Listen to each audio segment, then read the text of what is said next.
Fala pessoal, tudo bem com vocês? Em mais uma atuação terrível do Corinthians na Sul-Americana, a vitória veio do jeito Corinthians, o chamado gol cagado. Sim, ele deu a vitória e manteve o Corinthians vivo por uma vaga nas oitavas. Chega mais, eu sou o Chico Garcia, inscreva-se no canal e vamos juntos.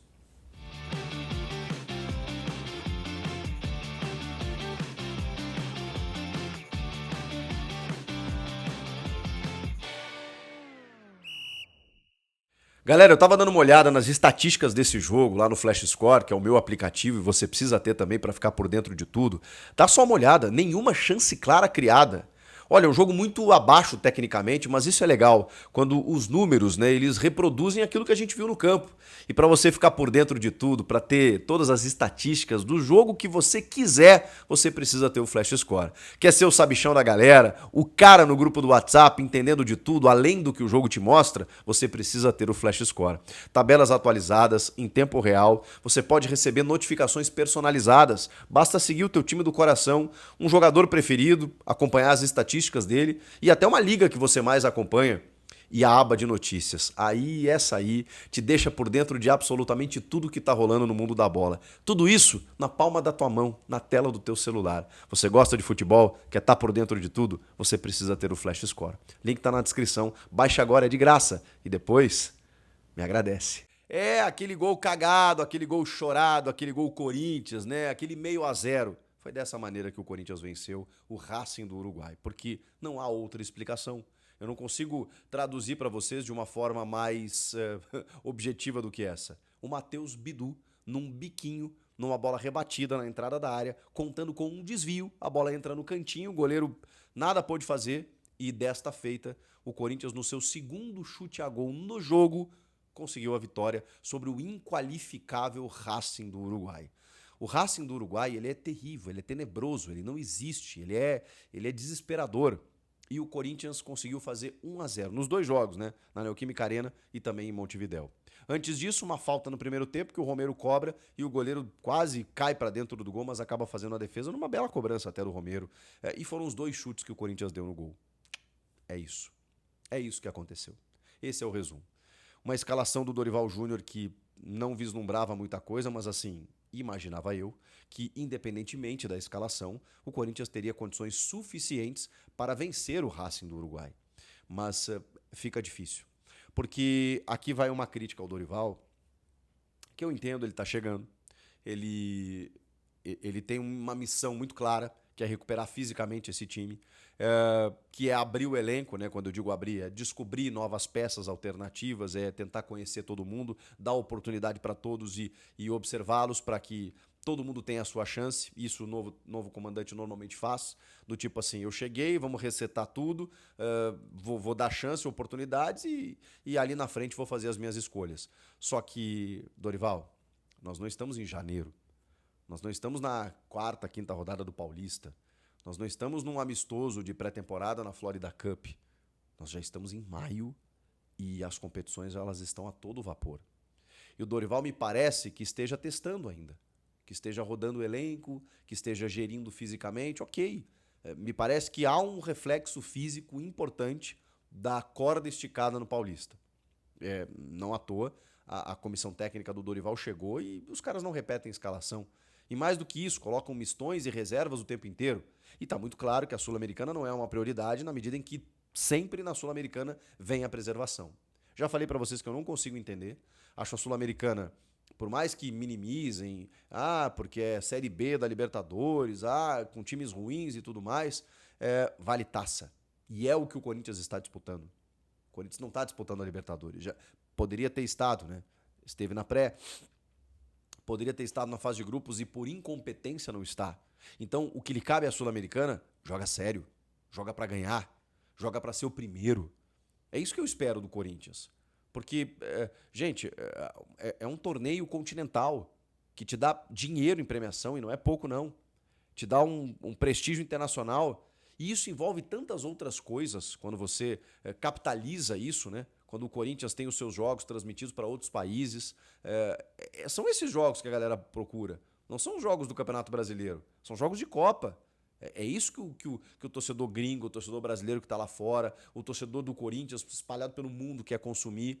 E quando o time vai bem, ele avança, ele é campeão de uma Copa, por exemplo, você ganha em produtos licenciados, em receita de outras maneiras, em patrocínios pontuais.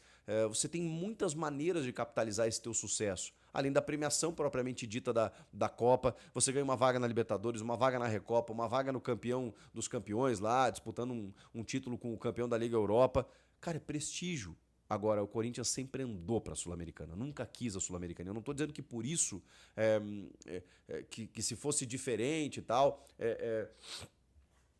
que isso minimiza o fato do Corinthians jogar mal. É isso que eu tô querendo dizer. Não é isso, não é só porque não quer. O Corinthians tá jogando mal, mas é que, cara, a postura é inaceitável. É inaceitável. E a gente tem percebido isso.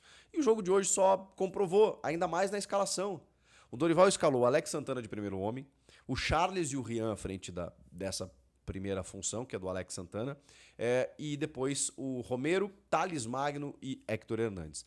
Nos nomes, você não vê que é um time ruim, né? O Matheus Bidu na esquerda, o Léo Maná na direita, o André Ramalho e o Tchoca entre os zagueiros. Esse foi o time do Corinthians. Agora, é um time que não se repete. E que aí fica difícil você ter entrosamento, você ter envolvimento, você ter conexões. Você não se estabelece como time. Eu não sei qual é o time do Corinthians, do Dorival. Eu não sei qual é a escalação dele, eu não sei... Ok, a gente sabe que tem alguns ali que são titulares, né, que ele coloca no segundo tempo para dar uma reforçada, né, o Carrilho, o Yuri Alberto, o Coronado, eu entendo isso. Agora, se ele muda o tempo inteiro, com o argumento da questão física, não sei, mas nesse momento da temporada, você vai ter impacto no jogo. Você não vai conseguir desenvolver um futebol interessante. Só que nessa hora... não dá mais, cara. Vai ter uma pausa de um mês aí pro Mundial. Espera esse momento para fazer a preservação física. E eu já me convenci, né? Que até lá, até a volta, até em julho, o Corinthians não vai ter um time consolidado com o Dorival. Porque ele tá demorando para montar essa equipe justamente por esse argumento da questão física. Só que assim, e as necessidades? E a necessidade de você montar uma equipe com conexão, com entrosamento, com elan. E aí?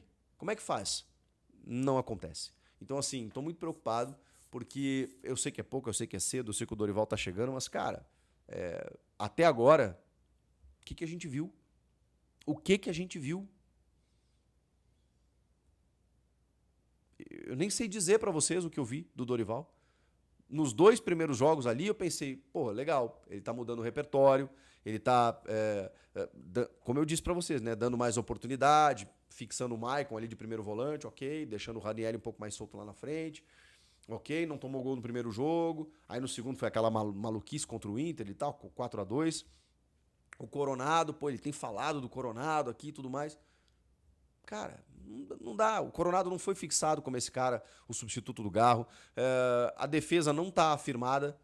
Hoje jogaram o André Ramalho e o Tchoca. Pouco exigidos, né? Porque o Racing, repito, é inqualificável. Então eles têm que ter mais sequência. O Léo Maná realmente não tem condições. Não tem condições. No meio de campo ali você tem o Charles, Rian, Alex Santana. São jogadores que eles não jogam o tempo inteiro. Então, uma coisa é você ter como reforços pontuais esses jogadores, que eles vão entrar no lugar do Bidon, do Carrilho, sei lá, de algum meio-campista ali e tudo mais. Outra coisa é você pegar o time inteiro, tirar ele por completo e colocar um monte de reservas. Qual é o entrosamento que vai ter esse time? Qual é a ligação? Qual é o jeito de jogar?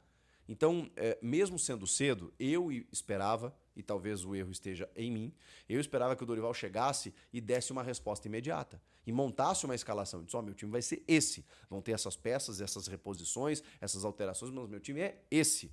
E eu não sei dizer qual é o time do Corinthians. E eu acho que a gente nem vai saber antes do Mundial. Restam 4 jogos pelo Brasileiro. Outros 2, um pela Copa do Brasil e outro pela Libertadores.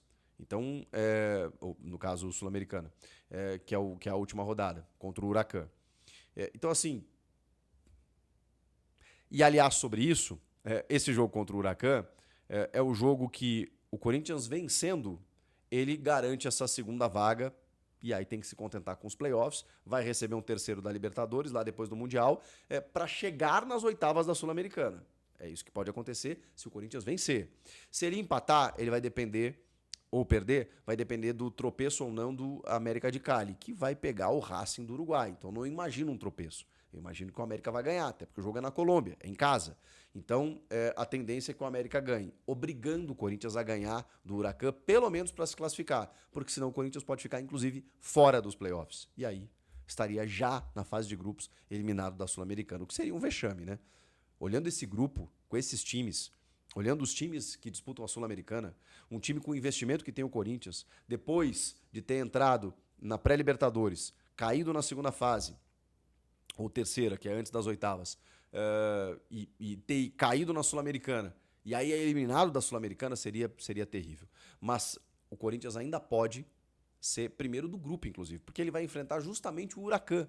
Então ele pode alcançar o Huracan em número de pontos, de 8 para 11, chegar nos mesmos 11 pontos, só que ele tem que tirar 7 gols no saldo.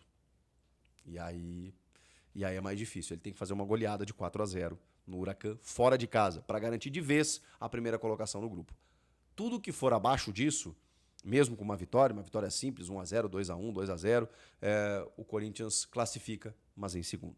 Então, o primeiro critério é saldo de gols, não é número de vitórias. Então, depois dos pontos, é saldo de gols. O Corinthians igualaria com o Huracan em 11 e teria que tirar 7 no saldo. É a única chance de chegar em primeiro. Mas mais do que isso, é o que o jogo simboliza.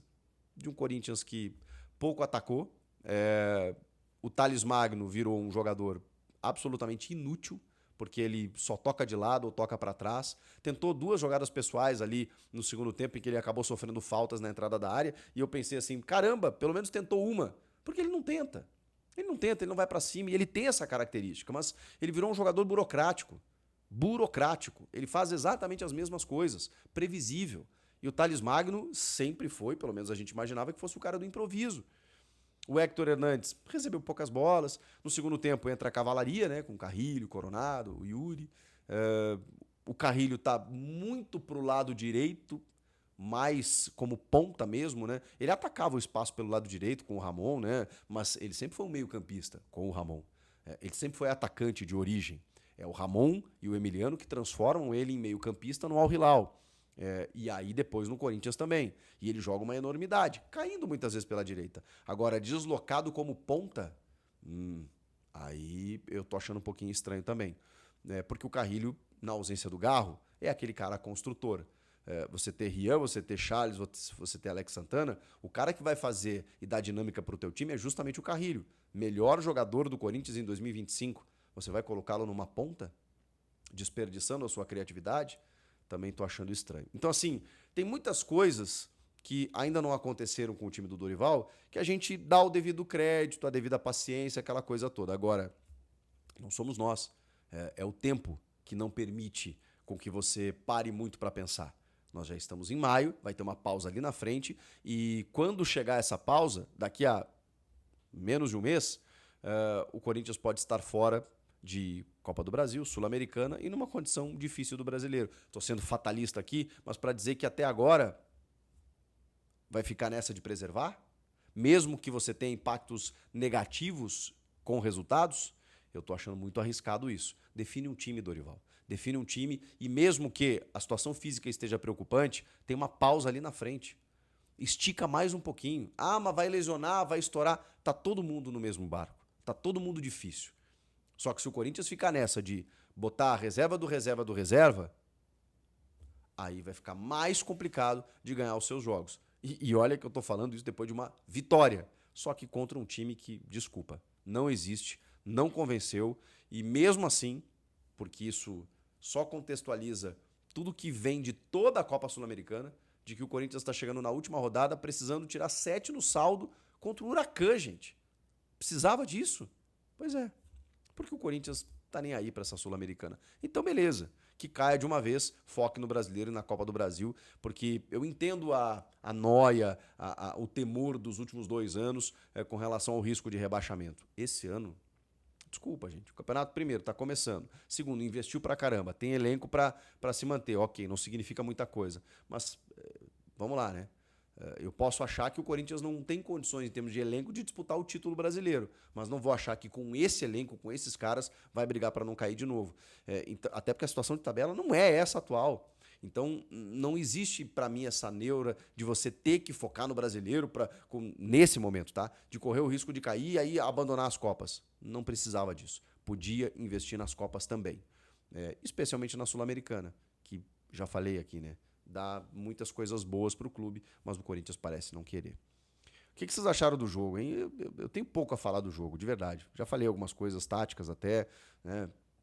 Escalação do Dorival, as trocas que ele fez, arbitragem confusa também, não marcou algumas faltas no Tales e tal. Mas assim, muito pouco, né, gente? Muito pouco.